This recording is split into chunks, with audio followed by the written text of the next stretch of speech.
Hey guys, we're going to talk about our review for our test today. Our test tomorrow. Alright, and it's just basically over functions. Sorry, you can hear the bell going off behind me. Alright, so problem number 1, it says find the domain of each function. And problem number 1 is f of x is equal to 1 over 6x minus 4. Alright, so I have a fraction here. And remember, domain are all possible x values that work. In other words, they don't cause errors, they don't cause holes, they are x values that work. Okay? So when you look at this fraction, you say, okay, well, x right now is in the denominator, okay, and it's 6x minus 4. All right, so you think first, 6x minus 4. So any number that x couldn't be in just this situation. Don't even think about the fact that's in the denominator. Just think about 6 times x minus 4. You think, well, no, any number can go for x there. So it's all real numbers. But wait, x is in the denominator. What number can you never divide by? 0. So in other words, the value of x, that would make 6x minus 4 become 0, isn't going to work, okay? Because otherwise we'd be dividing by 0. So what we need to do is we need to solve for x here. So 6x minus 4 equals 0. All right, so we're going to find the value of x that makes this denominator become 0, and then we're going to say we cannot include this answer, okay? So we're going to add 4, divide by 6. So that's going to give us x is equal to 4 over 6, okay? Which just reduced is 2/3. So then our domain is x cannot equal 2/3. Because if x equals 2/3, we would get 1 over 6 times 2/3 minus 4. Okay, well, do you know what 6 times 2/3 is? It's 4. And what is 4 minus 4? 0. Can I divide by 0? No, I cannot. That's not possible. So therefore, the only value of x that causes an error is 2/3. So in other words, this is my domain. X cannot equal 2/3. It's all other numbers except 2/3. Okay? Let's go to problem number 2. It is not the same way. Okay, look at problem 2. Think about problem 2. I have a square root function. What kind of numbers cause errors on square root functions? Negative numbers. So in other words, I always need what's underneath the square root symbol, the radical, to be positive. So in other words, I need this 3x minus 6 to always be positive, which mathematically just means it needs to be greater than or equal to 0. So I solve for x, and I get x must be greater than or equal to 2. That's it. That's my domain for this one. As long as x is either equal to 2 or greater than 2, no errors will appear. If x is less than 2, errors start to appear. Okay, let's go to problem 3. For problems 3 through 6, use this piecewise function. Okay, and problem 3 says find f of 0 and write your answer as a coordinate. Okay, well, f of 0, that means x equals 0. Okay, so we know that x is going to equal 0, and we want to know what does y equal. Okay, that's what we're trying to figure out. All right, well, if x equals 0, which piece of this piecewise function do I get to use? Well, look at the first piece. Look at the restriction. If x is less than negative 2, then you can use 2x minus 2. Well, x is 0. Is that less than negative 2? No. So I can't use 2x minus 2. So let's look at the other piece. If x is greater than or equal to negative 2, is 0 greater than negative 2? Yes. So I use the second piece. 3 minus 0, which is just 3. So then the point is 0, 3. And that's all she wrote. Okay, let's go to problem 4. Problem 4 gives me an x value of negative 2. So once again, I'm going to use the second piece because an x value of negative 2 is greater than or equal to, is actually equal to negative 2. So it fits within the second piece's restriction. So I'm going to say 3 minus negative 2, which is just 5. So then you have the point negative 2, 5. Okay, number 5. Okay, let me scroll down just a bit here.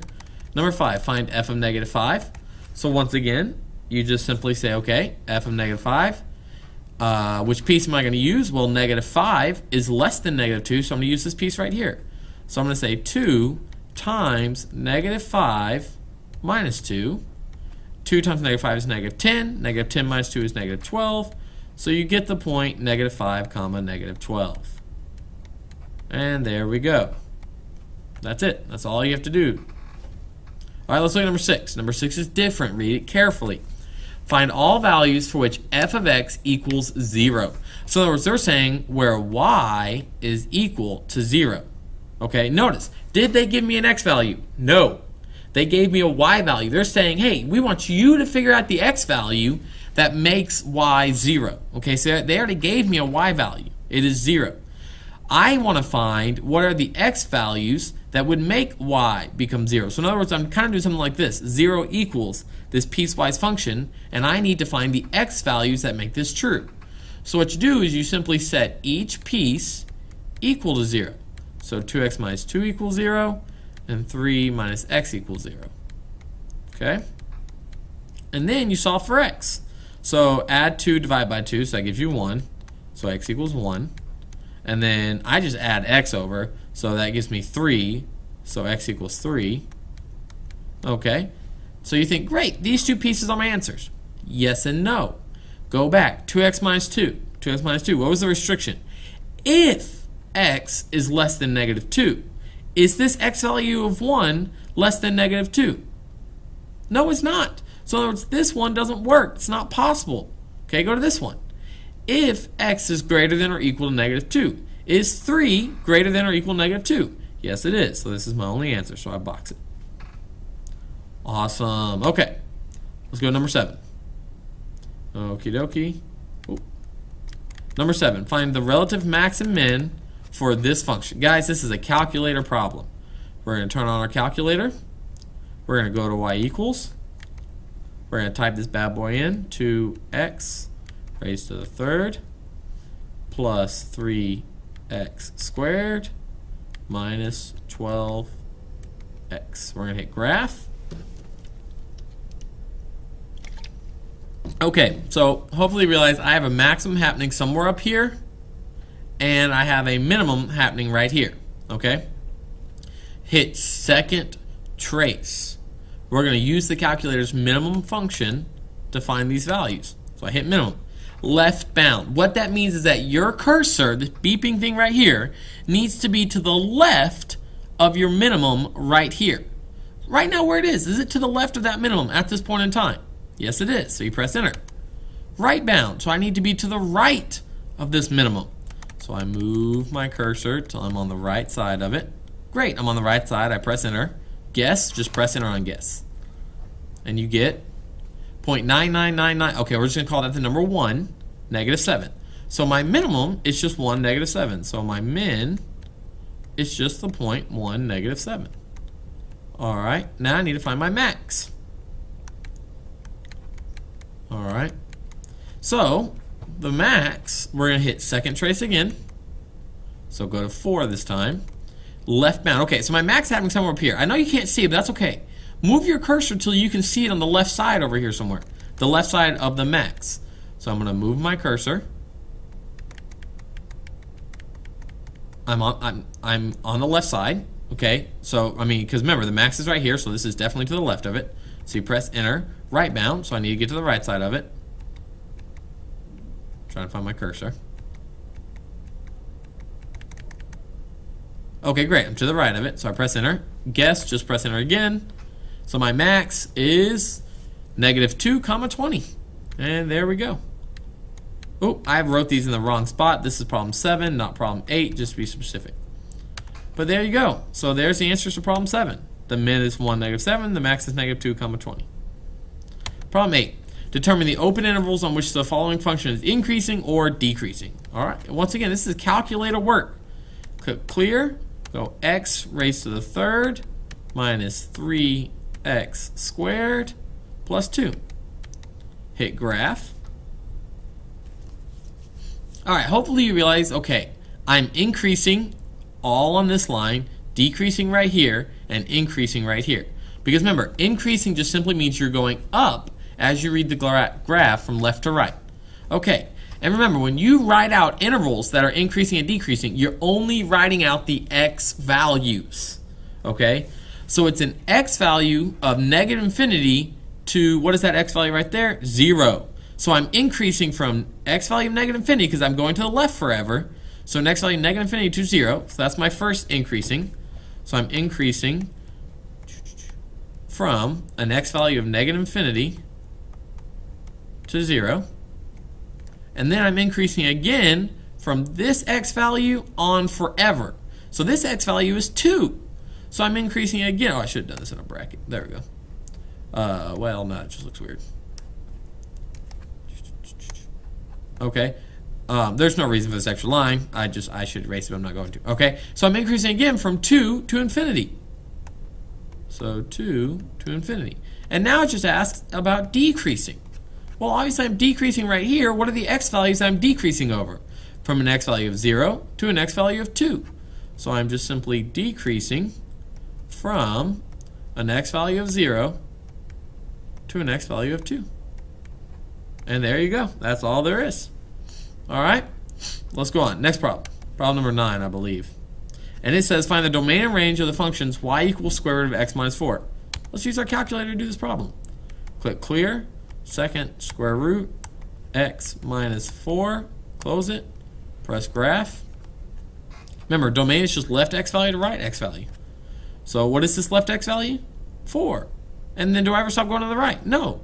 So my domain is simply from 4 to infinity. Now that's how you write it in interval style. If you want to write in equality style, you could just write x is greater than or equal to 4. Okay? Well, what's my range? Well, what's my lowest y value to my highest y value? My lowest y value is 0. Do I ever stop going up? No. So from 0 to infinity. And if you want to write inequality style, you could write y is greater than or equal to 0. Alright, so that's problems 1 through 9. Let's go to problem 10. Alright, use interval notation to state the domain. Okay. So domain is just all possible x values. So what's my most left x value happening? It's negative 7. So now we're starting right here at negative 7, and I'm following the curve of this guy. Uh-oh, I hit a stop, and there's no other x values for me to jump to because there's no x values happening between negative 3 and negative 2. So in other words, my first interval for domain is negative 7 to negative 3. So then I'm going to jump over all these x values that aren't happening, and I'm going to start right again here at negative 2. So from negative 2 to, now I got to follow it. Following. Oh, it looks like I'm going to stop here at this open circle of 1, but wait. There's a closed circle at the same x value. They both have an x value of 1, so I can pick it up down here. So then I follow. Oh, open circle, but wait. There's a closed circle, so I can follow it to 5, which gets a parentheses. All right. Interval notation to state the range. Lowest y value to highest y value. That's all range is. My lowest y value is happening at negative 5. My highest y value is happening at 4. So negative 5 to 4. And there we go. All right. On what intervals is the graph increasing? Well, I'm increasing here and here. So what are the x values? From negative 7 to negative 4. So from negative 7 to negative 4. And then I'm also increasing from 1 to 3. 1, 2, 3. What is the x values I'm decreasing? Well, I'm decreasing right here. So from negative 4 to negative 3. Negative 4 to negative 3. And then I'm decreasing again from negative 2 to 1. So that's this piece right here. So from negative 2 to 1. And then I'm decreasing again right here, which is 3 to 5.